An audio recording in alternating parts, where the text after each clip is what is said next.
Hi అండి. అందరికీ నమస్కారం. ఈజీ వేలో క్యారెట్ కర్రీ ఎలా రెడీ చేసుకోవాలో చూపిస్తాను రండి. క్యారెట్ ఎంతో హెల్దీ కదా, కంటికి కూడా చాలా మంచిది. పిల్లలు యాక్చువల్లీ తినడానికి అది ఎక్కువ ఇష్టపడరు కాబట్టి ఈ విధంగా కర్రీ చేస్తే కనుక వాళ్ళు ఇష్టంగా తింటారు. రైస్లోకి బాగుంటుంది. చపాతీలో కూడా మనం ఈ కర్రీని యాడ్ చేసుకోవచ్చు. సో విధానం చూపించేస్తాను రండి. ఫస్ట్ స్టవ్ ఆన్ చేసుకుని కడాయి పెట్టుకుని అందులో ఒక 2 స్పూన్స్ 2 గరిటెలు ఆయిల్ యాడ్ చేసుకోండి. సో ఆయిల్ కొద్దిగా వేడెక్కిన తర్వాత మనం కట్ చేసి పెట్టుకున్న ఆనియన్ ముక్కలు వేసుకుని అందులో చిటికెడు పసుపు, రుచికి సరిపడినంత కళ్ళుప్పు యాడ్ చేస్తున్నానండి. సో ఇవి వేసుకున్న తర్వాత ఒకసారి బాగా కలుపుకొని ఆనియన్స్ కొద్దిగా మగ్గి కొంచెం బ్రౌన్ కలర్ వచ్చేలాగా వేయించుకోవాలి. ఇలా వేగిన వాటిలో 2 పచ్చిమిరపకాయ ముక్కలు కట్ చేసి వేసుకుని దాంట్లోనే ఒక టేబుల్ స్పూన్ అల్లం వెల్లుల్లి పేస్ట్ వేస్తే మంచి మసాలా ఫ్లేవర్ వస్తుంది. సో అది వేగిన తర్వాత ఒక టమాటా చిన్నగా పీసెస్ కింద చాప్ చేసుకుని టమాటా ముక్కలు యాడ్ చేసుకోండి. సో ఈ టమాటా ముక్కలు వేసుకుని ఒకసారి బాగా కలిపి సిమ్లో పెట్టుకోవాలండి. టమాటా ముక్కలు బాగా మగ్గిపోవాలి.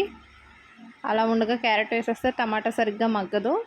టమాటా వేసి ఒక మూత పెట్టుకుని ఒక 2 మినిట్స్ సిమ్లో పెట్టేస్తే టమాటా మగ్గిపోతుందండి. 2 మినిట్స్ తర్వాత మూత తీసి ఇలా ఒకసారి మగ్గిపోయిన వాటిని మళ్ళీ ఒకసారి కలుపుకొని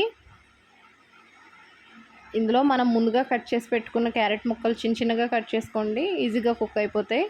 సో ఇలా కట్ చేసి పెట్టుకున్న క్యారెట్ ముక్కలను యాడ్ చేసుకుని ఒకసారి బాగా కలుపుకొని దీంట్లో మన స్పైస్ ఎంత ఇష్టపడతామో అంత, పిల్లలకైతే కొద్దిగా తగ్గించి మనకు సరిపడినంత కారం యాడ్ చేసుకోండి.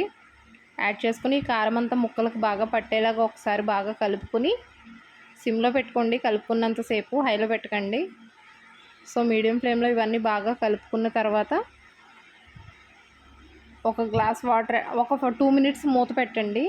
దానివల్ల ఏమవుతుందంటే మనం వేసిన ఈ కారం ఉప్పు ఇవన్నీ కూడా క్యారెట్ పీల్చుకుంటుంది. సో ఒక 2 మినిట్స్ తర్వాత మూత తీసి చూస్తే ఇలాగ అన్ని ముక్కలకి కారం పడుతుంది బాగా. సో ఒకసారి కలుపుకొని ఇందులో ఇప్పుడు కొద్దిగా కొత్తిమీర యాడ్ చేసుకుని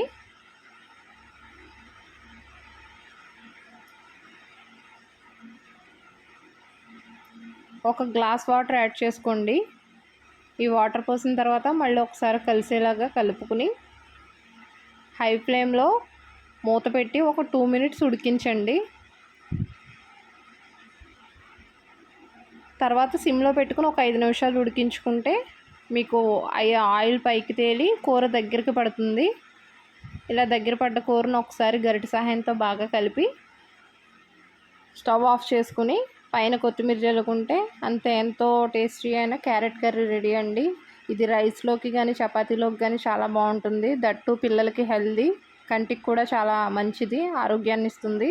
సో ఛానల్ కొత్తగా చూస్తున్న వాళ్ళు అయితే లైక్ చేయండి, షేర్ చేయండి, కామెంట్ చేయండి.